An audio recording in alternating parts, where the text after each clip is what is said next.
হে hello viewers, আশা করছি সবাই ভালো আছেন। আজ আমি আপনাদের জন্য ভীষণ ইন্টারেস্টিং একটা চাইনিজ ড্রামার গল্প নিয়ে এসেছি। এই ড্রামাটির নাম হলো ফিল্টার। এই ফিল্টার হচ্ছে সেই ফিল্টার যেটা আমরা ফোনে ছবি তোলার সময় দিয়ে থাকি। তবে এই ড্রামাতে এই ফিল্টারটা আবার একটু অন্যরকম। ড্রামাতে আমরা দেখব একটি কুৎসিত মেয়ে একটা জাদুর চুড়ি পায়। এই চুড়িটা পাওয়ার পরে হঠাৎ করেই সে অনেকগুলো ফিল্টার পায়, যার দ্বারা সে তার চেহারা পরিবর্তন করতে পারে। আর এইভাবেই যে ছেলেটিকে সে ভালোবাসতো, কিন্তু ছেলেটি টোটালি ওর দিকে ফিরেও তাকাতো না, সেই ছেলেটি ওর প্রেমে হাবুডুবু খেতে শুরু করে। তো চলুন আর দেরি না করে সোজা গল্পেই যাওয়া যাক। ড্রামার শুরুতেই আমরা একটি মেয়ের সাজ রুম দেখতে পাই। সে মূলত অনেক হেভি মেকআপ নিচ্ছিল। মেয়েটি দেখতে খুবই কুৎসিত, মানে সবাই ওকে কুৎসিত বলে, আমার নজরে মেয়েটি দেখতে অনেক সুন্দর। এই মেয়েটি কুৎসিত বলে সে একটা মাস্ক পরিধান করে বাহিরে বের হয়। ও যে বাসে করে যাচ্ছিল, সেই বাসে একটি ছেলে একটি মেয়েকে হারাস করছিল। মেয়েটি এটা সহ্য করতে না পেরে ওই ছেলেটিকে আচ্ছা মতো ধোলাই দেয়। তো এই মেয়েটি হলো আমাদের ড্রামার মেইন হিরোইন, যার নাম সু চেং। সু চেং দেখতে কুৎসিত হলেও সে অনেক বেশি ব্রেভ একটা গার্ল, এবং সে কাউকেই পরোয়া করে না। সে যখন ছেলেটিকে মারছিল, ছেলেটি ওকে বিভিন্ন রূপে দেখতে লাগে, কিন্তু বাকি সবাই ওর একটাই চেহারা দেখছিল। এবার ও ছেলেটিকে মারধর দিয়ে বাহিরে বের হয়ে আসে। মূলত এখনও ওর ফ্রেন্ডের সঙ্গেই দেখা করতে যাচ্ছিল। তখন ও মনে মনে একটা কথা বলে। ও বলে, যখন আমার জন্ম হয়েছিল তখন ওর সাথে সাথে আরও কয়েকটা বাচ্চারও জন্ম হয়েছিল। সব বাচ্চাগুলোই সুন্দর হয়েছিল, কিন্তু ও হয়েছিল অসুন্দর। ওর কাছে একটু পরী এসেছিল, ও সেই পরীটিকেই মেরেছিল। তবে ও অসুন্দর হলেও ওর গায়ে ছিল অনেক শক্তি, সেজন্য ও ছোটবেলা থেকেই অনেক শক্তিশালী। এদিকে আমাদের ড্রামার হিরোকে দেখানো হয়। আমাদের এই হিরো চোখে অনেক কম দেখে। ওর নাম হলো তাংচি। তবে তাংচির একটা স্পেশাল অ্যাবিলিটি ছিল। ও যে কোনো মেয়ের দিকে তাকিয়ে বা যে কোনো মেয়ের ফটো দেখে বলতে পারতো সেই মেয়ে কত পার্সেন্ট মেকআপ করেছে। মূলত ও একটা বিউটি প্রোডাক্ট কোম্পানির ল্যাব অ্যাসিস্ট্যান্ট হয়েই কাজ করে। আর ওই বিউটি প্রোডাক্ট কোম্পানিতেই আজকে একজন ইন্টার্ন নেওয়ার কথা ছিল। ওই কোম্পানিতে জয়েন দেওয়ার জন্য বা ইন্টারভিউ দেওয়ার জন্যই মূলত সু চেং যাচ্ছিল। ওর সাথে আরও 2 জন ছিল। তো আপনারা যেহেতু বুঝতে পারছেন এটা একটা বিউটি প্রোডাক্ট কোম্পানি, ওরা মার্কেটিং করে থাকে, সো এখানে সুন্দরী কাউকে নিবে, এটাই হলো কথা। কিন্তু সু চেং সবার নজরে খুবই কুৎসিত ছিল। কিন্তু ও যে সিভিটা জমা দিয়েছিল সেখানে ওকে দেখতে অনেক সুন্দর লাগছিল। তবে সামনাসামনি ওকে দেখার পরে যারা ইন্টারভিউ নিচ্ছিল তারা ওকে একদম শুরুতেই ক্যান্সেল করে দিয়ে বলে, তুমি অনেক বেশি মেকআপ করেছো, সো তোমাকে এই কোম্পানিতে কোনো দরকারই নেই। ওর মনটা অনেক খারাপ হয়ে যায়, ইভেন ওরা ওকে কুৎসিত পর্যন্ত বলে। সু চেং তখন মন খারাপ করে উঠে দাঁড়িয়ে ওখান থেকে চলেই যাচ্ছিল। চলে যাবার আগে ও টেবিলের উপরে থাকা একটা আপেল তুলে নেয়। সেই আপেলটাকে নিজের হাত দিয়েই 2 ভাগ করে ওখানে যে 2 জন লোক ইন্টারভিউ নিচ্ছিল তাদের 2 জনের হাতে 2 টুকরো আপেল দিয়ে যায়, আর ওদেরকে কংগ্রাচুলেশন জানিয়ে এখান থেকে চলে যায়। কিন্তু মেয়েটি মনে মনে অনেক কষ্ট পেয়েছিল, তাই বাহিরে এসে ও বসে বসে ড্রিঙ্ক করতে লাগে। আর নিজের এই ব্যর্থতার কথাও কাকে জানাবে। তখনই ওর বান্ধবী ওকে কল দেয়। ওর বান্ধবীকে পর্যন্ত এই কথাটা ও জানাতে পারে না। ওর মনে হচ্ছিল এখনও তো ওকে ফাইনাল কোনো ডিসিশন ওরা জানায়নি, তাই ও বসেছিল। ওর অপোজিটে আমরা একটা ছেলেকে বসে থাকতে দেখি, যেটা মূলত তাংচি ছিল। সু চেং এবং তাংচি ছোটবেলায় একই স্কুলে পড়তো, কিন্তু অনেক কাল তাদের দেখা হয় না। সু চেং জানেও না তার অপোজিটে আসলে তাংচি বসে আছে। ইভেন সু চেং তাংচিকে ছোটবেলা থেকেই অনেক পছন্দ করত, কিন্তু তাংচি সু চেংকে একটুও পছন্দ করতো না। সু চেং মনে করেছিল তাংচিও হয়তো ইন্টারভিউতে হেরে গিয়েছে, তাই এখানে বসে আছে। ঠিক তখনই সু চেংয়ের ফোনে একটা মেসেজ আসে। সেখানে বলা হয় যে হাই স্কুলের রিইউনিয়ন হবে। সাথে সাথেই ওর ছোটবেলার তাংচির চেহারাটা মনে পড়ে। বাড়িতে আসার পরে সোজা ওর রুমে গিয়ে দেখে ওর বড় বোন রুমে বসে আছে।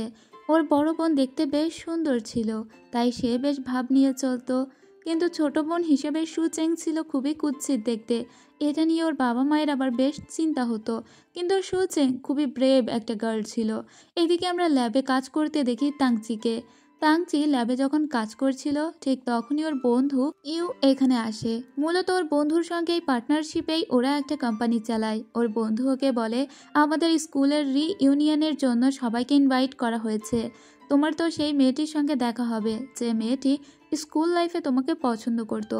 এই শুনেই ওর খুব ভয় লাগতে শুরু করে, কারণ মেয়েটিকে ও একটুও পছন্দ করতো না। ওর বন্ধুকে প্রথমে বলে ও যাবো না, কিন্তু পরে যেতে রাজি হয়। এদিকে আমরা সুচেংকে দেখি ওর বান্ধবী লিন ওকে নিয়ে এসেছিল একটা ড্রেসিং রুমে, মূলত ওকে সুন্দর করে সাজিয়ে তারপরে রিইউনিয়নে নিয়ে যাবে, কারণ চেং টোটালি যেতেই চাইছিল না। কিন্তু ওর বান্ধবী ওকে অনেক বুঝিয়ে পড়িয়ে তারপরে এখানে নিয়ে আসে। কিন্তু চেং এসেই কাজকর্ম করতে শুরু করে দেয়। এখানে যার যা কিছু প্রয়োজন ছিল ও সেসব এগিয়ে দিচ্ছিল। তারপরেও তাংচিকে দেখে লুকিয়ে পড়ে। ওর বান্ধবী বলে ও এসেছে তো কি হয়েছে, কিন্তু তারপরেও তাংচি অনেক সুন্দর, তাংচিকে অনেক মেয়েরাই পছন্দ করে, তো ও তাংচির সামনে দাঁড়ানোর সাহস পায় না। কিন্তু ওদের স্কুলের আরও কিছু বন্ধুরা ওকে মক করতে শুরু করে দেয়। ও সাহসের সঙ্গে সবার সাথেই কথা বলছিল, কিন্তু তারপরেও সবাই ওকে অনেক বেশি হ্যারাস করতে থাকে। তাই রেগে মেগে ও সোজা একটা ওয়াইনের মুখ খুলতে যায়। ও খুবই স্টাইলিশ ওয়েতে এই ওয়াইনের মুখটা খুলেছিল, যেটা আরও কিছু লোকজন দেখতে পায় আর সবাই ওর কাছে আসে তাদের একটা করে ওয়াইনের বোতল নিয়ে।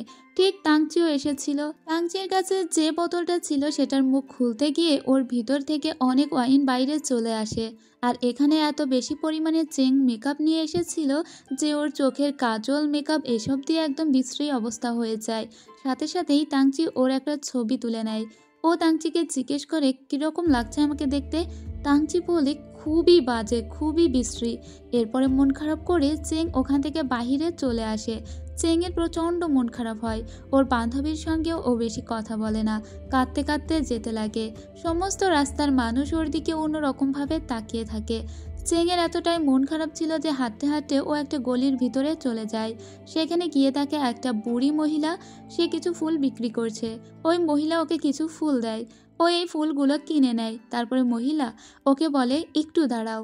এরপরে মহিলা চেনের দিকে একটা ব্রেসলেট বা চুড়ি এগিয়ে দেয়। আর এটা সাধারণ কোনো চুড়ি ছিল না, এটাই মূলত ফিল্টার ব্রেসলেট, মানে এটা একটা জাদুই চুড়ি ছিল। সুপার টেক্ট প্রোডাক্ট এটা ও হাতে পরে নেয়। মহিলা খুবই খুশি হয়। এরপরে চেনের মন কিছুটা ভালো হয়ে যায়। ও কাছে করে ফুলগুলো নিয়ে মেট্রোতে করে বাসার উদ্দেশ্যে আসতে শুরু করে। আর তখন আকাশে অনেক বিদ্যুৎ চমকাচ্ছিল। সাথে সাথেই দেখা যায় চেনের হাতে পড়ে থাকা চুড়িতে কিছু একটা হয়ে যাচ্ছে, এবং এটা অনেকটা ইলেকট্রিক শকের মতো কাজ করছিল। সঙ্গে সঙ্গে চেনের চেহারা একদম পরিবর্তন হয়ে যায়, আর চেনকে দেখতে অনেক সুন্দর লাগছিল।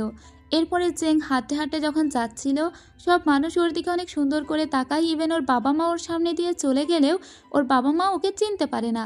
এতে ওর খুব অবাক লাগে যে আমার বাবা মা আমাকে কেন চিনতে পারলো না। সেজন্য ও সোজা একটা গাড়ির কাছে আসে। সেখানে নিজের চেহারা দেখে একদম অবাক হয়ে যায়। এটাও কাকে দেখছে, এটা কি ও নিজেই? এটাতে ও এতটাই অবাক হয়ে যায়, ওর কাছে যে আয়না ছিল সেটা বের করে। সাথে সাথে দেখতে পায় না, ঠিকই তো আছে, ওর চেহারার কোনো পরিবর্তন হয়নি। তবে কি ও স্বপ্ন দেখছে? এরপরে খুব মন খারাপ করে ও বাড়িতে ফিরে আসে। ওর বোন বলে তোমার চাকরিটা হয়নি তাই না, ঠিক আছে আমি একটু চেষ্টা করে দেখব। ওর বোনও অনেক বড় একটা কোম্পানিতে কাজ করে। ও খুব মন খারাপ করে ওয়াশরুমে গিয়ে বসে থাকে। তখন ওর চেহারা আনস্টেবল হয়ে যায়। একবার ওর চেহারা সুন্দর হতে লাগে, আর একবার ওর নিজের রূপে ফিরতে লাগে। ওর বোন ওকে কিছু পরামর্শ দিয়ে এখান থেকে চলে যায়। এরপরে দৃশ্যে আমরা দেখতে পাই ওর রাস্তা দিয়ে হাঁটতে হাঁটতে যাচ্ছিল। অন্যদিকে আমরা সেই বিউটি প্রোডাক্ট কোম্পানিটি দেখতে পাই যেখানে তাংচি একটা মডেলের জন্য ওয়েট করছিল। আজকে ওদের বিউটি প্রোডাক্টের শ্যুট হওয়ার কথা আছে, কিন্তু যে মডেলের এখানে আজকে মডেলিং করার কথা আছে সেই মডেল হঠাৎ করেই জানায় তার আর্জেন্ট কিছু কাজ আছে, তাই সে আজকে কোনোভাবেই আসতে পারবে না। তো এটা তো অনেক বড় একটা সমস্যা। ওরা সবাই খুবই সমস্যায় পড়ে যায়। এখন কাকে দিয়ে এই কাজটা করাবে? তাংচি বলে অর্ডিনারি কাউকে দিয়ে করাতে হবে, কিন্তু রাস্তা থেকে যে কাউকে ধরে এনে তো এই কাজটা করানো যায় না। এদিকে সু চেংকে দেখতে পাই। ওর ফ্রেন্ড ওকে কল দেয়। ওর ফ্রেন্ড বলে ওর সঙ্গে দেখা করতে, এবং ওর ফ্রেন্ড এটাও জানতে চায় ওর চাকরিটা হয়েছে কিনা, কিন্তু ওর তো চাকরিটা হয়নি। ওর ফ্রেন্ড তখন বলে তাংচি নাকি ওর সঙ্গে দেখা করতে এসেছে। লিনের সঙ্গে তাংচি হয়তো এজন্য দেখা করতে এসেছে যে ওই মডেলটাতে ও কোনো কাজ করতে পারবে কি না। এইখানে সু চেং এসে দেখে যে এখানে অলরেডি তাংচি কথা বলছে, এবং তাংচি যে ওকে একটুও পছন্দ করে না সেটাও ও ওর কথা শুনেই বুঝতে পেরে গিয়েছে। এখানে লিনও তাংচিকে রিজেক্ট করে দেয়। এরপরে তাংচি মন খারাপ করে এখান থেকে বেরিয়ে যায়, কিন্তু তাংচি বের হওয়ার আগেই সু চেং ওখান থেকে বের হয়ে আসে। রাস্তায় আমরা একটা বাচ্চা ছেলেকে দেখতে পাই। যার হাত থেকে একটা বেলুন উড়ে যায়। বাচ্চা ছেলেটি ওই বেলুনটিকে ধরবার জন্য একদম মাঝ রাস্তাতেই দৌড়াতে শুরু করে, যেটা দূর থেকে তাংচি দেখতে পায়। তাংচি দেখা মাত্রই দেখে অন্য দিক থেকে একটা গাড়ি আসছে। তো তাংচি ছেলেটিকে বাঁচানোর জন্য খুব জোরে দৌড়াতে শুরু করে, কিন্তু তাংচি যাবার আগেই ওই ছেলেটিকে একটি মেয়ে বাঁচিয়ে নেয়। তাংচি খুবই অবাক হয়ে যায় যে মেয়েটিকে এত মহানুভব হৃদয়ের একটা মানুষ। এরপরে তাংচি দেখে যে মেয়েটি ওকে বাঁচিয়েছে সেই মেয়েটির পায়ের একটা জুতা খুলে পড়ে আছে। তাংচি জুতাটা নিয়ে সোজা মেয়েটির কাছে যায়। মেয়েটির চেহারা দেখা মাত্রই তাংচি ওর উপর ক্রাশ খেয়ে যায়। আর এই মেয়েটি কিন্তু সুচেং, ওর চেহারা আবারও পরিবর্তন হয়ে গিয়েছে। এদিকে সুচেন তাংচিকে সামনে দেখে বেশ অবাক হয়ে যায়। তাংচি কেন ওর দিকে এভাবে তাকিয়ে আছে? কতদিন তো ওকে খুব বাজেভাবে বললো যে তোমাকে দেখতে খুবই বাজে লাগছে। তাই তাংচির সঙ্গে সুচেন কথা বলারও প্রয়োজন মনে করে না। সুচেন যখন এখান থেকে চলে যাচ্ছিল, তাংচি ওর সামনে গিয়ে দাঁড়িয়ে বলে, তুমি দেখতে অনেক সুন্দর। এরপরে তাংচির চোখে যে চশমা ছিল, সুচেন ওর ছবি দেখতে পায়। চশমার ভিতরেই দেখতে পায় ওর চেহারা পুরোই উল্টোপাল্টা এবং ওকে দেখতে অনেক সুন্দর লাগছে। তাই ও হাতের আয়নাটা বের করে বলে, তার মানে সেদিন আমি ঠিকই দেখেছিলাম, আমার চেহারার কিছুটা পরিবর্তন হয়ে গিয়েছে। এদিকে তাংচি ওর ফোন নাম্বারটা লিখে মেয়েটির কাছে দিয়ে বলে, তোমাকে আমার অনেক প্রয়োজন, তুমি প্লিজ আমার সঙ্গে যোগাযোগ করবে, আমি তোমাকে মডেল হিসেবে হায়ার করতে চাই। কিন্তু তাংচিকে কোনো রকমের পাত্তা না দিয়ে এখান থেকে সুচেন চলে যায়। ও এখন ওর চেহারা নিয়ে বেশি কনসার্ন। ঠিক তখনই ওর বান্ধবী ওকে কল দিয়ে বলে, তোমাকে না আসতে বললাম। তখন ওর বান্ধবীর সামনে এসে বলে, এই তো আমি এসেছি। ওর বান্ধবী বলে, তুমি কে? সুচেন কোথায়? ও ওর বান্ধবীকে বোঝাতেই পারে না ওই সুচেন। এদিকে আমরা তাংচিকে দেখতে পাই। তাংচির মনে এখন কেবলমাত্র ওই মেয়েটি। তাংচি সবাইকে এসে বলে, এই মেয়েটিকে দিয়েই যদি শ্যুট করাতে পারি তাহলে আমাদের প্রোডাক্ট অনেক ভালো বিক্রি হবে, এবং এই মেয়েটি ছাড়া আমি মনে করি না আর কেউ পারফেক্ট আছে বলে। সবারই এই মেয়েটিকে পছন্দ হয়, কিন্তু মেয়েটিকে ওরা কিভাবে খুঁজবে? তাংচি তখন একটা লোগো দেখিয়ে বলে, মেয়েটির কাঁধে একটা ব্যাগ ছিল, সেই ব্যাগে এই লোগোটা ছিল, তাছাড়া তার নাম ফোন নাম্বার আমি কিছুই জানি না। এদিকে আমরা সুচেনকে দেখতে পাই। ও বলে, আমার হাতের এই ব্রেসলেটের কারণেই এরকমটা হয়েছে আমি মনে করি, কিন্তু ব্রেসলেটটাও কোনোভাবেই খুলতে পারে না। ওর বান্ধবী বলে, এই ব্রেসলেটটা কোথা থেকে নিয়েছিলে? এরপরে সুচেং ওকে সেখানে নিয়ে আসে যেখান থেকে ওই মহিলার কাছ থেকে ও ফুল এবং ব্রেসলেটটা নিয়েছিল। কিন্তু এখানে এসেও জানতে পারে এরকম কোনো মহিলা তো কখনো এখানে ফুল বিক্রিই করতো না। ওর খুব মন খারাপ হয়ে যায়। ও ভেবেছে ওর এই চেহারা হয়তো কখনোই আর পরিবর্তন হবে না, বা এটা কিভাবে হলো? ওই মহিলা কি কোনো জাদুকরি? এরপরেও ওর বান্ধবীকেও বিশ্বাস করাতে পারে না যে ওই সুচেং। ওর বান্ধবীর পিছু পিছু ও এসে বলে যে আমিই সুচেং। ওর বান্ধবী বলে, আচ্ছা তাহলে বলো তো আমার বাড়ির পাসওয়ার্ডটা কি? ও তখন বলে যে এটাই পাসওয়ার্ড। ওর বান্ধবী হা হয়ে বলে, এই পাসওয়ার্ডটা একমাত্র সুচেংই জানতো। তবে কি এ সুচেং? আবার সুচেং এর হাতের স্পর্শে ওর বাড়ির গেটটা খুলে যেত। তো ও যখনই স্পর্শ করে তখন বাড়ির গেটটাও খুলে যায়। তখন সুচেং বলে, তার মানে আমার চেহারা পরিবর্তন হলেও আমার ফিঙ্গারপ্রিন্ট পরিবর্তন হয়নি। ওর বান্ধবী তখন ওকে বলে, চলো ভিতরে যাই, তারপরে আমরা সমস্ত কিছু বিস্তারিত আলোচনা করব। এরপরে ভিতরে এসে ওরা চুড়িটা খোলার অনেক চেষ্টা করে, কিন্তু চুড়িটা কোনোভাবেই খুলতে পারে না। ওখানে একটা ওয়েট মেশিন ছিল, তো ওরা ওই মেশিনে এটাও মাপে যে ওর ওজন ঠিক আছে কিনা। তো ওর ওজনও ঠিক ছিল, শুধু ওর চেহারাটাই পরিবর্তন হয়েছে। এরপরে ও খুবই চিন্তায় পড়ে যায় আর ওই ব্রেসলেটটাকে জোরে জোরে ঝাঁকি দিতে লাগে, চর থাপ্পড় মারতে লাগে, ওটাকে ঘোরাতে লাগে। এরকম করতে গিয়ে হঠাৎ করেই ও লক্ষ্য করে এই ব্রেসলেটের ভিতরে কিছু একটা শকিং টাইপ জিনিস আছে। হঠাৎ করে ব্রেসলেটের ভিতর থেকে কিছু অ্যাপস বের হয়ে আসে, আর এই অ্যাপসগুলো ছিল সবই ফিল্টার অ্যাপস। যেরকম এখানে ছিল ইফেক্ট, চেহারা পরিবর্তন, ভয়েস পরিবর্তন, তারপরে পোশাক পরিবর্তন, মুখের স্কার পরিবর্তন, তুমি কোন মেকআপ করতে চাও, এসব। কিন্তু এই অ্যাপসগুলো শুধুমাত্র ও নিজে দেখতে পাচ্ছিল, ওর বান্ধবী কিন্তু দেখতে পাচ্ছিল না। ও লিনকে বলে, দেখো দেখো। লিন বলে, কই, আমি তো কিচ্ছু দেখতে পারছি না। এরপরে সুচেং বলে, এখানে কিছু একটা কারসাজি তো আছেই। হঠাৎ করে ও একটা কিছুতে টাচ করে দিলে ও ওর মূল ফর্মে ফিরে আসে, তার মানে ওর আসল চেহারা ফিরে পায়। এতে ওর বান্ধবী ওকে জড়িয়ে ধরে বলে, এই তো তুমি ঠিক হয়ে গিয়েছো। এরপরে ওর খুবই ইন্টারেস্টিং লাগে যে আসলে এই ব্যাপারটা খুব জোশ। আস্তে আস্তে ও অনেকগুলো অ্যাপ পরিবর্তন করতে লাগে, সেগুলোকে ঘেঁটে ঘেঁটে দেখতে লাগে। একটা জায়গায় তো ও নিজের ভয়েস পরিবর্তন করে একদম ছেলে লোকের মতো করে কথা বলছিল, কখনো বাচ্চাদের মতো করে কথা বলছিল, কখনো বা ও দেখতে পায় এখানে অনেক কিছু আছে যেগুলো ওর চেহারার পরিবর্তন করতে পারে। যেরকম ওর মুখের কাটার দাগটা এখন ও একদম ঢেকে দিতে পারে, তবে ব্যথাটা ওর রয়ে গেছিল। সুচেং মনে মনে বলে, আমি তো ম্যাজিক্যাল অবজেক্ট খুঁজে পেয়েছি, এটা তো আমার জীবনকেই পরিবর্তন করে দিবে। এরপরে ও দেখতে পায় এখানে আসলে ছেলে লোকের মতো ভয়েসও করতে পারবে। এরপরে অনেকগুলো আউটফিট দেখতে পায়, যেখানে এত এত জামা কাপড় ছিল, ও যেটা খুশি সেটা পরতে পারবে। এখন জামা কাপড় কিনতে গিয়ে ওকে টাকা খরচ পর্যন্ত করতে হবে না। এরপরে ও একটা আউটফিটে হাত দিলেই দেখা যায় ওর রূপ পুরো চেঞ্জ হয়ে গিয়েছে, আর নতুন একটা জামা পরে ও লিনের সামনে দাঁড়িয়ে আছে। এরপরে ও অনেকগুলো আউটফিট ট্রাই করে, যেগুলো ছিল অনেক গর্জিয়াস এবং অনেক রাজকীয়, কখনো নিজের চেহারায় আর কখনো অন্য চেহারায়। মনে মনে তো সুচেং এত বেশি খুশি হয়েছিল যে ওর বান্ধবী ওর এই খুশিতে খুশি হয়ে যায়। এদিকে আমরা তাংচিকে দেখতে পাই, ওরা সেই লোগোটা নিয়েই কাজ করছিল, যে এই লোগোওয়ালা ব্যাগকে ইউজ করে, কারণ মেয়েটিকে খুঁজে পাওয়ার একমাত্র উপায় হলো ওই লোগোটা। এরপরে আমরা দেখতে পাই সুচেং ওর বাড়ির উদ্দেশ্যে ফিরছিল, তখন দূর থেকে ও ওর দিদিকে দেখতে পায়। ওর দিদি একটা ছেলের সঙ্গে কথা বলছিল, যে ছেলেটা ওর দিদির সঙ্গে খুব খারাপভাবে কথা বলে। তাই ও দৌড়ে ওই ছেলেটার কাছে গিয়ে ওই ছেলেটাকে দুরুম দারাম মার দেয়, আর বলে, কখনো মেয়েদের সঙ্গে এভাবে খারাপ করে কথা বললে তোমার খবর আছে। আর ওর দিদি ওকে চিনতে পারে না, ওর দিদি ওকে কমপ্লিমেন্ট দিয়ে বলে, তোমার মতো সুন্দরী মেয়েরা যে আজকাল এত সাহসী তা তো জানতাম না। এবার ওর মনে পড়ে যে হ্যাঁ, ওর চেহারাটা তো পরিবর্তন হয়ে আছে। তবে ও যখন ওর ব্যাগটা নিয়ে যাচ্ছিল, ওর দিদি ব্যাগটা চিনতে পারে, কারণ ওই ব্যাগটা ওর দিদিরই ছিল। দিদির ব্যাগ নিয়েই মূলত ও আজকে বাহিরে বের হয়েছিল। এরপরে ওর দিদি যখন বাসায় ফিরে আসে, তখন ও নিজের ফার্মে বাসায় ফিরে আসে। ওর হাতে ওই ব্যাগটা দেখে ওর দিদি বলে, এর জন্যই মেয়েটার কাছের ব্যাগটা চেনা চেনা লাগছিল, কারণ সেম ব্যাগ তো একটা আমারও আছে। আসলে এটা হলো ওর জিমের ব্যাগ, মানে যখন ও জিমে যেত ওই ব্যাগটা নিয়ে যেত। এরপরে ওর দিদি বলে, তুমি যে কোম্পানিতে জয়েন দিতে গিয়েছিলে সেই কোম্পানিতে আমি তোমার জয়েনিংয়ের ব্যবস্থা করেছি, আমার সমস্ত লিঙ্ক লগইনকে কাজে লাগিয়ে। এদিকে আমরা দেখতে পাই ওই কোম্পানি থেকে খুঁজে বের করা হয়েছিল সেই ব্যাগের সন্ধান। ব্যাগটি সন্ধান করতে করতে ওরা একটা জিমের নাম্বার পায়, যেখান থেকে ওরা সুচেংয়ের বোনের নাম্বার পায়। তাংচির কথা অনুযায়ী ওরা কিন্তু জানেই না যে সুচেং ওই সুন্দরী মেয়েটা। তো সুচেংয়ের বোনের কাছে ফোন দিয়ে ওরা বলে, আপনার ছোট বোন বোধহয় ওই জিমে যায়, আপনার ছোট বোনকে আমরা হায়ার করতে চাই আমাদের একটা বিউটি প্রোডাক্টের মডেল হিসাবে।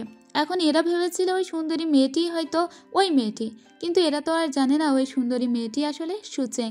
সুচেং যখন বাড়িতে বসেছিল তখন ওর মনে পড়ে তাংচির কথা। তাংচি ওকে এই নাম্বারটা দিয়ে গিয়েছিল, ও সুন্দর বলে তাংচি ওকে নাম্বারটা দিয়ে গেল, আর আগে ওকে কি বাজেটাই না বলেছে। তাই ওর রাগ করে তাংচির দেওয়া নাম্বারটা ছিঁড়ে ফেলে দেয়। এদিকে তাংচি ওই মেয়েটির প্রেমে তো হাবুডুবু খাচ্ছে, এমনকি মেয়েটির যে নাম্বারও পেয়েছে, তার মানে সুচেংয়ের যে নাম্বারটা সেটাও অ্যাঞ্জেল সু নামেও সেভ করে রাখে, কারণ ওরা জানে যে ওই সুন্দরী মেয়েটার নামের শুরুতে সু আছে। তবে ওরা এটা জানে না সুন্দরী মেয়েটা আসলে সুচেং। সুচেং পরদিন নিজেকে রেডি করে নেয় আর নিজের স্কার্টটাও রিমুভ করে নেয়। এরপরে পরিপাটি হয়ে সোজা ওখানে চলে যায় ওখানে শ্যুট করার জন্য, মানে সেই কোম্পানিতে। কিন্তু এরা সবাই অপেক্ষা করে আছে ওই সুন্দরী মেয়েটির জন্য। আর সুচেং মনে করছে ওর দিদির কল্যাণেই বোধহয় ওর চাকরিটা হয়েছে, মানে এখানে একটা মিসআন্ডারস্ট্যান্ডিং হচ্ছে। যখন সুচেং এখানে আসে, তাংচি ওকে দেখে অবাক হয়ে বলে, এই মেয়েটি এখানে কেন, সেই মডেল কোথায়? সুচেং তখনই বুঝতে পারে আসলে এরা মূলত ওই সুন্দরী মেয়েটিকে খুঁজছিল, কিন্তু ওই সুন্দরী মেয়েটি তো মূলত সুচেং। তাই সুচেং এখানে। এরা সবাই সুচেংকে আজও অপমান করে আর বলে, তোমার মতো মেয়েকে দিয়ে কিভাবে আমরা শ্যুট করাবো। তাই ও কাঁদতে কাঁদতে ওখান থেকে চলে যায়। ওর খুবই খারাপ লাগে, ওর স্কুল জীবনের কথা মনে পড়ে। স্কুল জীবনে ওকে একবার ওর বান্ধবী অনেক সুন্দর করে সাজিয়ে দিয়েছিল, কিন্তু ওর এই সৌন্দর্য দেখে তাংচি ভয় পেয়ে গিয়েছিল। ও তাংচিকে দুটো বাদাম দিতে গিয়েছিল, কিন্তু তাংচি ওকে এতটাই ঘৃণা করতো বা এতটাই ভয় পেত যে সবসময় ওর থেকে দূরত্ব মেনটেন করতো। সুচেং বলে, ঠিক আছে, আমি এত ভয়ই বা কেন পাচ্ছি, আমার কাছে তো একটা জাদুই চুড়ি আছে, এটা দিয়েই আমি সবাইকে তাক লাগিয়ে দিব। কোনোভাবেই আমি কাউকে আমার নিজেকে অপমান করতে দিব না বলে ও চুড়িটা টাচ করে। কিছুক্ষণ পরে সবাই অবাক হয়ে তাকিয়ে থাকে। কিছুক্ষণের ভিতরেই এখানে নতুন একটি মেয়ে চলে এসেছে, যে মেয়েটিকে দেখে একদম ক্রাশ খেয়েছিল তাংচি, যাকে ছাড়া এই শ্যুট একদমই অসম্ভব। এখানে আসার পরেও সু চেং তার নিজের পরিচয় দেয় সু মিয়াও বলে, মানে ওর নতুন নাম হলো সু মিয়াও। এরপরে সু মিয়াও চলে যায় ওদের সঙ্গে বিজনেস কন্ট্রাক্টে সাইন করার জন্য। প্রথমত ও গিয়ে টেস্ট করে এখানকার বিউটি প্রোডাক্ট টেস্ট করে বলে, প্রোডাক্ট তো ভালোই, কিন্তু আপনাদের মন মানসিকতা তো একদমই ভালো নয়, কারণ আপনারা কোনো একটা কুৎসিত মেয়েকে কাজে নিতে চান না, কিন্তু আপনারা আপনাদের প্রোডাক্ট দিয়ে মানুষকে সুন্দরী বানাতে চান। তো যদি নিজেদের মনই ভালো না হয়, সেরকম কোম্পানিতে আমি কাজ করব না। আসলে সু মিয়াও সু চেংয়ের হয়েই প্রতিবাদটা করে দিল, আর এখানে এদেরকে রিজেক্ট করে দিয়ে চলে যায়।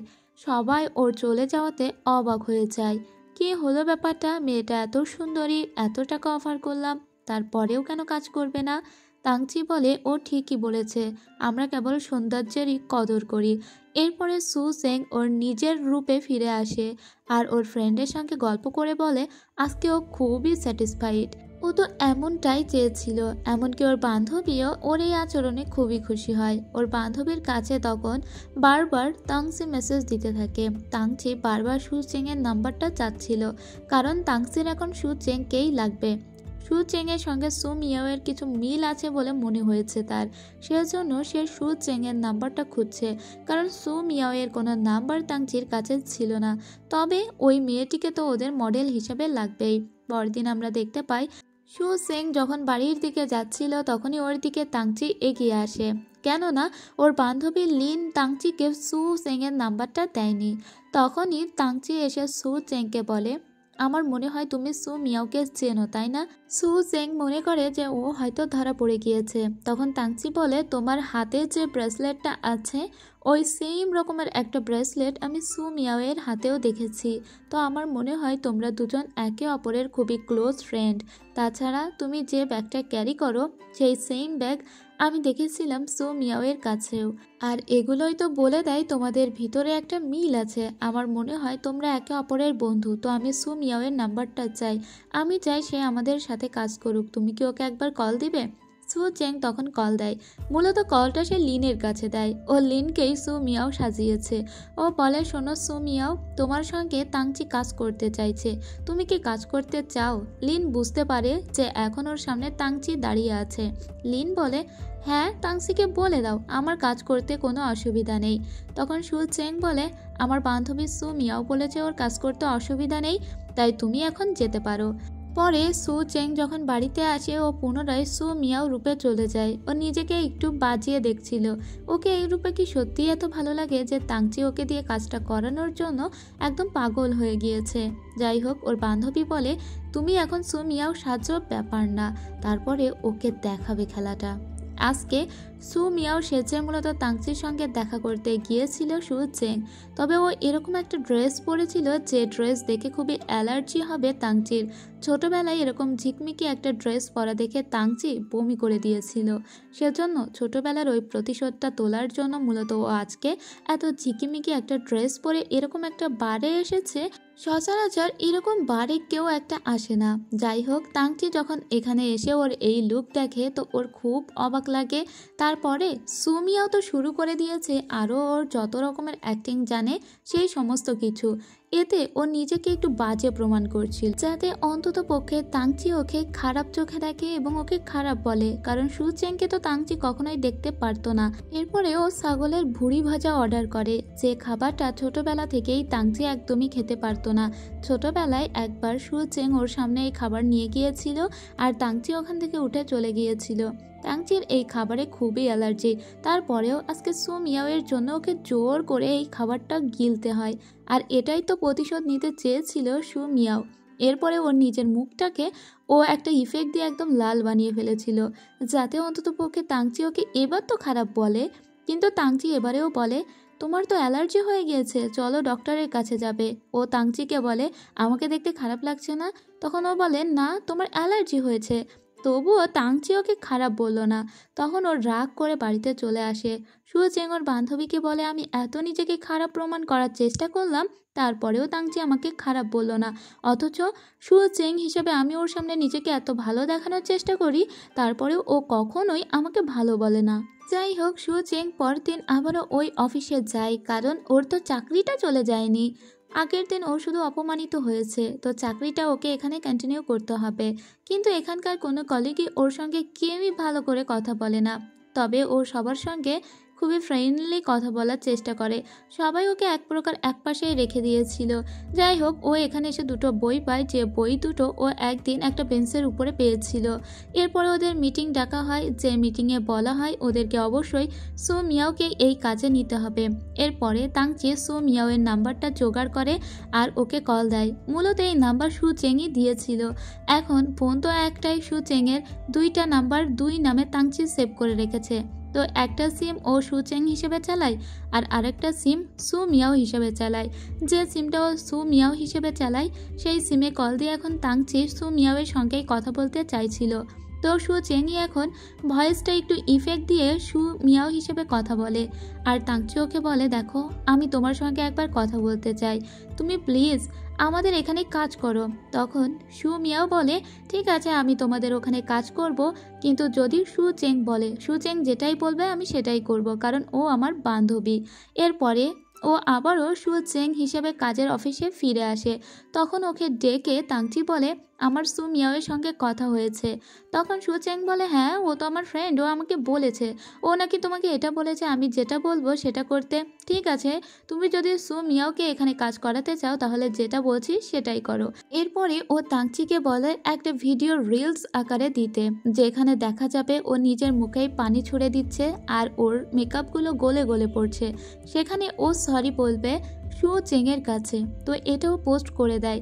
এটা দেখে ওরা দুই বান্ধবী খুবই হাসাহাসি করে যে ওরা একটু একটু করে রিভেঞ্জ নিতে পারছে। এদিকে মিস্টার ইউ এসে বলে যায় আজকে থেকে সু চেং এখান থেকে পার্মানেন্ট কাজ করবে, শুধুমাত্র সু মিয়াওয়ের জন্যই ওরা সু চেংকেই হাতে রাখছিল। কথা মতো সু মিয়াওয়ের বেশ ধরে চলে এসেছে সু চেং এখানে শ্যুট করার জন্য। কিন্তু এখানেই কাহিনী শেষ নয়, আমরা দেখতে পাই এখানে তাংচি এসে হাজির হয়েছে, কারণ তাংচিকে আরও কিছু কাজ দিয়েছিল সু চেং। এখানে সেই ঝিকিমিকি জামা পরেও হাজির হয়েছে, যেরকম একটা জামা পরেই মূলত সু মিয়াও সেদিন ওর সঙ্গে দেখা করতে গিয়েছিল। তো শুধু জামা তো নয়, বরং ওর ডান্সও করতে লাগে, যেভাবে ডান্স করেছিল সেদিন সু মিয়াও। বেচারা তাংচিকে এভাবে হেনস্থা হতে দেখে সবাই অনেক হাসতে লাগে। এবার রাজি হয়ে যায় সু মিয়াও শ্যুট করতে, বরং যত সুন্দর করে শ্যুট করা যায় তার সমস্ত চেষ্টাই সে করতে থাকে। এমনকি সে এত দারুণ মেকআপ নিয়েছিল যে ওর সামনে হাজার পানি ঢাললেও ওর মেকআপগুলো গলে পড়ছিল না। ঠিক যতটা বাজে অবস্থা হয়েছিল আগে, এখন ততটাই সুন্দর লাগে ওকে। কিন্তু এই মেয়েটিকে তো আমার বেশি একটা সুন্দর লাগলো না, এর থেকে সু চেংই তো দেখতে বেশি ভালো, এর দাঁতগুলো বড় বড়, আবার ভূতি বের হওয়া হাসি। যাই হোক, এদিকে সু চেংকে কোথাও দেখা যাচ্ছে না দেখে তাংচি একজন কলিগকে জিজ্ঞেস করে সু চেং কোথায়। তো সে বলে আমরা অনেকক্ষণ ধরেই সু চেংকে কোথাও দেখতে পাচ্ছি না। সু মিয়াও আবার এই কথাটা শুনতে পায়। সু মিয়াওয়ের তখন মনে হয় ওকে এক্ষুনি আবার সু চেংয়ের রূপে ফিরে যেতে হবে।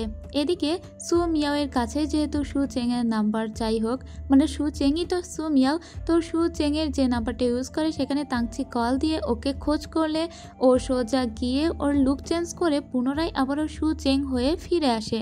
তাংচি উপর থেকে দেখে যে ওর বান্ধবীর সঙ্গে দেখা করে ফিরছে। এখানের কেউ ওর সঙ্গে ভালো করে কথা বলছিল না, কারণ ও সকাল থেকে কোনো কাজ করেনি, কারণ সকাল থেকে কেউ ওকে দেখতে পায়নি। ও সবার জন্য কফি এবং কিছু খাবার নিয়ে এলেও কেউ কথা বলে না ওর সঙ্গে। তাংচিও ওর সঙ্গে খুব খারাপ ব্যবহার করে, এতে ওর আসলেই খারাপ লাগে।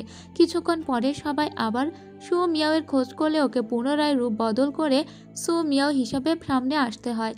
তখন থেকে সু চেং আবার সবার সামনে থেকে হারিয়ে যায়। এভাবেই চলতে লাগে ওর বাথরুমে দৌড়াদৌড়ি।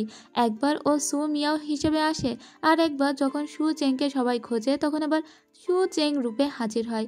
এভাবেই চলতে থাকে। যাই হোক, শেষ পর্যন্ত ওর কাজটা কমপ্লিট হয়। যখন ওর কাজটা শেষ হয় ও দ্রুত করে এখান থেকে চলে যেতে চাইছিল, কিন্তু তাংচি ওকে আটকানোর চেষ্টা করে।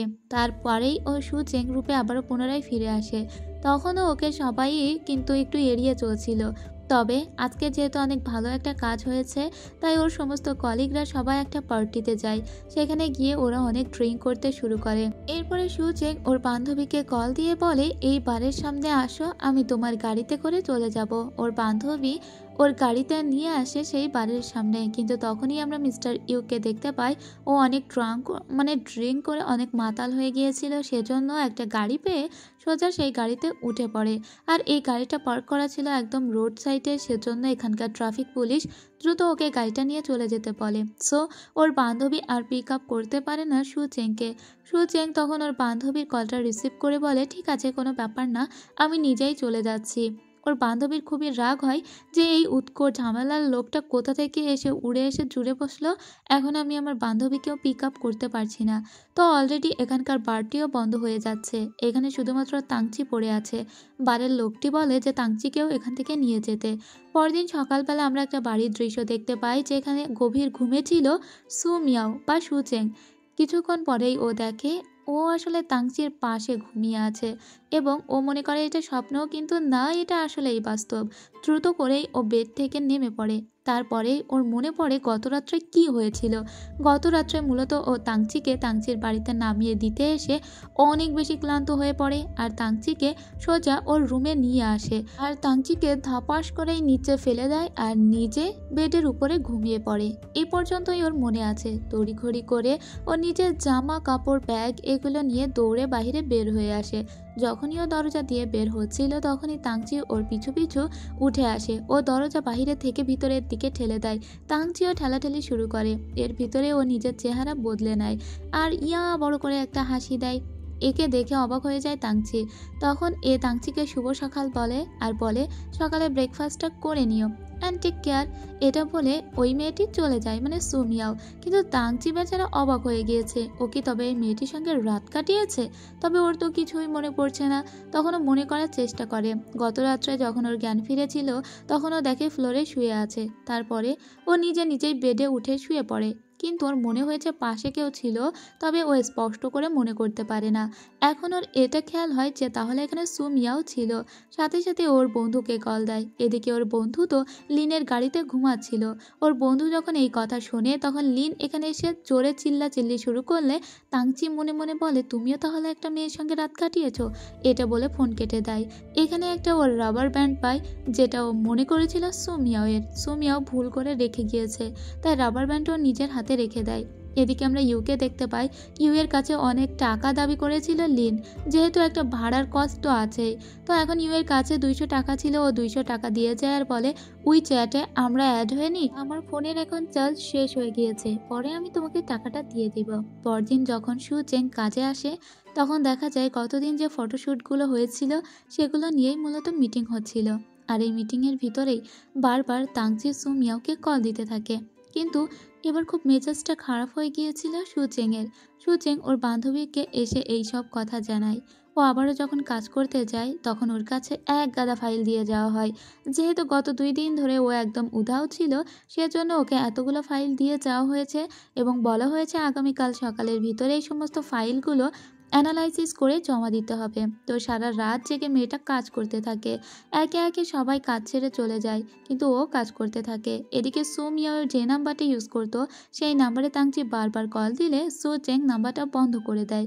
অনেক রাত পর্যন্ত অনেক ট্রাই করে তাংচি, কিন্তু তাও সু মিয়াওকে রিচ করতে পারে না। এমনকি ও অনেকগুলো টেক্সট পর্যন্ত দিয়েছে সু মিয়াওকে। এদিকে সু চেং কাজ সমস্ত কিছু শেষ করে একটু পানি নেওয়ার জন্য বাইরে যায় বা একটু হাত মুখ ধোয়ার জন্য। তখনই এই রুমে আসে, মানে সুচেংয়ের রুমে আসে তাংচি। এসে দেখে মেয়েটা অনেক রাত অবধি কাজ করেছে। তখন আকাশে বিদ্যুৎ চমকাচ্ছিল। এদিকে আমরা সুচেংকে দেখতে পাই ও ওয়াশরুমে যখন ফ্রেশ হচ্ছিল তখনই ওর ভিতরে হঠাৎ করে কিছু চেঞ্জেস আসতে শুরু করে, মানে ওর চেহারা আনস্টেবল হয়ে যেতে শুরু করে। দেখা যায় ওর এই ব্রেসলেটটাও ভালো করে কাজ করছে না। যখন এখান থেকে চলেই যাচ্ছিল তখন তাংচি এদিকেই আসে, তাই ও একটা অন্ধকার রুমের ভিতরে ঢুকে পড়ে। তাংচি এদিকে সুচেংকে বারবার কল দিচ্ছে, কারণ সুচেং এখানে ছিল, তাহলে সে গেল কোথায়। ইভেন ও সুচেংয়ের কাছে সু মিয়াওয়ের ব্যাপারেও জানতে চাইছিল। তখনই ও শুনতে পায় কেউ একটা কোথাও শব্দ করছে। সো ও ওই রুমের ভিতরে আসে আর এখানে লাইটটা জ্বালিয়ে দেখতে পায় এখানে আসলে সু মিয়াও। ও সু মিয়াওকে দেখে অবাক হয়ে বলে, তুমি এখানে? আসলে ওর চেহারা এখন পাল্টে গিয়েছে। সু মিয়াও বলে, আমি সু চেংয়ের সঙ্গে দেখা করতে এখানে এসেছিলাম, তুমি লাইটটা বন্ধ করো। এটা বলে লাইট বন্ধ করে দেয় আর যখন আবারও তাংচি লাইট দিতে যায় ও দ্রুত করে তাংচিকে জড়িয়ে ধরে, যাতে একবারও ওর মুখটা তাংচি দেখে না ফেলে, কারণ ওর চেহারা এখন একবার সু চেং হয়ে যাচ্ছিল আর একবার সু মিয়াও হয়ে যাচ্ছিল। কিন্তু ওর এই জড়িয়ে ধরাতে আবার তাংচির মনে মনে তো বাটারফ্লাই উঠতে শুরু করে, কারণ তাংচি তো সু মিয়াওকে অনেক পছন্দ করে। তাংচি বলে, আমিও তোমাকে অনেক দিন থেকে পছন্দ করি, কিন্তু এত দ্রুত এসব কিছু করার দরকার নেই। এদিকে আমরা দেখতে পাই ওর বান্ধবী লিনকে। লিনের বাকি টাকাটা ফেরত দেবার জন্য এসেছিল ইউ। তখনই ওরা খেয়াল করে আশেপাশে সন্দেহজনক কেউ একটা এই বাড়ির দিকে ফোকাস রেখেছে। আসলে ওটা আর কেউই নয়, ওটা ছিল সু মিয়াও। এখন ওটা কে এটা দেখার জন্য ইউ যখন যায়, সু মিয়াও ওকে একটা ঘুষি দিয়ে দেয়। এরপরে ওর বান্ধবী লিন পড়ে গেলে আর সু মিয়াও দূরে থাকতে পারে না, এখানে চলে আসে। সু মিয়াওকে এখানে দেখে ইউ বলে, তুমি এখানে? তার মানে তোমরা দুজন একে অপরের ফ্রেন্ড? ও আচ্ছা, যাই হোক। এরপরে সু মিয়াও এবং লিন চলে যায় আর ইউ বলে, এরা ফ্রেন্ড তো জানতাম না। সো মিয়াও লিনকে বলে, আসলে আমার এই ব্রেসলেটের ব্যাটারিটা ডাউন হয়ে গিয়েছে, এটা এখন আপগ্রেডিং হচ্ছে, মাত্র 3% হয়েছে 2 ঘন্টায়। আমি জানি না কতক্ষণে এটা ঠিক হবে, আর আমার চেহারা এখন এই অবস্থা, আমি কি করব? আজকে আমি তোমার বাড়িতেই থেকে যাব। এদিকে আমরা দেখতে পাই জ্ঞান ফিরে এসেছিল তাংচি। জ্ঞান ফিরে দেখে ও ল্যাবে পড়ে আছে, আর ওর মনে পড়ে যে একটু আগে মানে রাত্রেবেলা ওকে সু মিয়াও হঠাৎ জড়িয়ে ধরেছিল, আর তারপরে সু মিয়াও ওকে অজ্ঞান করে এখান থেকে পালিয়েছে। কিন্তু মেয়েটি ওকে জড়িয়ে ধরার পরে অজ্ঞান কেন করে দিল, এটা ওর মাথায় কোনোভাবেই ঢোকে না। তাই ও বারবার ওকে টেক্সট দিতে শুরু করে, কিন্তু সু মিয়াও ওকে একদমই পাত্তা দিচ্ছিল না। দেখে সোজা লিনের বাড়িতে চলে আসে তাংচি। তাংচি আসলে জানতে পেরেছে ইউ এর কাছে যে এখন সু মিয়াও লিনের বাড়িতে আছে, তাই ও সোজা এই বাড়িতে চলে এসেছে। যাই হোক, লিন ওকে আটকানোর চেষ্টা করলেও পারে না। তাংচি এখন এসে একে বলে, আমি তোমার সঙ্গে একটা ডিনার করতে চাই, তো আজকে আমি তোমাকে লোকেশনটা জানিয়ে দিব। আমি তোমাকে কিছু কথা বলতে চাই, প্লিজ তুমি সেখানে আসবে।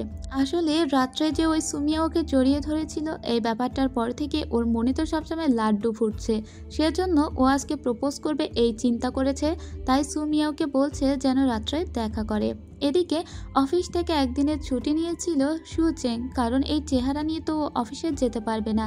রাত্রেবেলা ওর ফ্রেন্ডের সঙ্গে আসে একটা জায়গায়, এটা ছিল মূলত একটা নদীর পাড়। এখানেই মূলত ওর দেখা করার কথা আছে তাংচির সঙ্গে। তাংচি এখানে একটা ক্যান্ডেল লাইট ডিনারের আয়োজন করে। সুমিয়াও তো জানতেও পারেনি যে তাংচি ওকে আজকে মনে হয় ভালোবাসার কথা বলবে। ও ভেবেছে হয়তো এমনিই কথা বলবে। তো এখানে যখন ও আসে, তাংচি বলতে শুরু করে, যেদিন আমি তোমাকে প্রথম দেখেছিলাম সেদিনই তোমার প্রেমে পড়ে গিয়েছি। ওদিকে এর ওই যে চার্জ মাত্র 50% হয়েছে, তার মানে এখনো পর্যন্ত অনেক বাকি। কিন্তু এর ভিতরেই আবার বিদ্যুৎ চমকানো শুরু হয়ে যাওয়ায় ওর চেহারা আবার পাল্টাতে শুরু করেছে। এখন তাংচির সামনে বসে আছে, তাংচি যদি দেখে ফেলে তাহলে ওর তো সব শেষ। ও তাংচির কথা তো শুনছেই না, বরং নিজেকে প্রোটেক্ট করার অনেক চেষ্টা করে যাচ্ছে। তাংচি নিজের মতো কিন্তু প্রপোজ করেই যাচ্ছে, তবে সুমিয়াও এসব একদমই কানে নিচ্ছে না। ওর এখন নিজেকে বাঁচাতে হবে, তাই কোনো উপায় না পেয়ে ও সোজা যে জাহাজের ভিতরে ছিল সেখান থেকে পানিতে ঝাঁপ দিয়ে দেয়। মূলত ওরা সুন্দর একটা জাহাজের ভিতরে ছিল।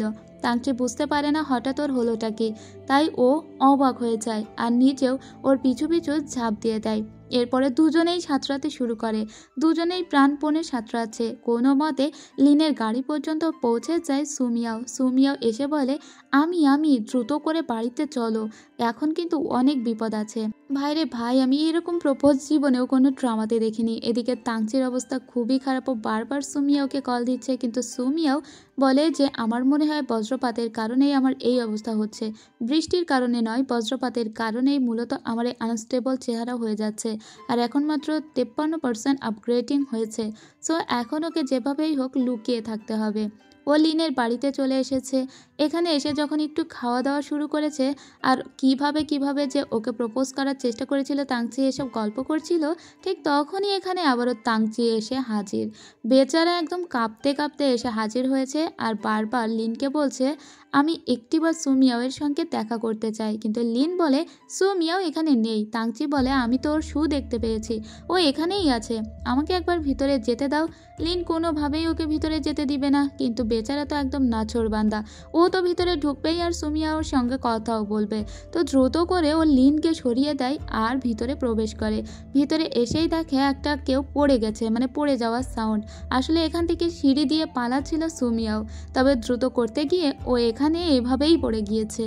তাংচিওকে এই অবস্থায় দেখে তো একদমই অবাক। যাই হোক, এর সাথে সাথেই শেষ করছি ফিল্টার ড্রামার প্রথম পর্বের গল্প। তো গল্পটি যদি আপনাদের একটু ইন্টারেস্টিং লেগে থাকে অবশ্যই কিন্তু একটা লাইক কমেন্ট করে যাবেন। আর আমার চ্যানেলটিকে যারা সাবস্ক্রাইব করেননি তারা প্লিজ ছোট্ট করে একটা সাবস্ক্রাইব করে যাবেন। তো আজ এ পর্যন্তই, দেখা হবে পরের পর্বে। ততক্ষণ সবাই ভালো থাকবেন, সুস্থ থাকবেন। খোদা হাফেজ।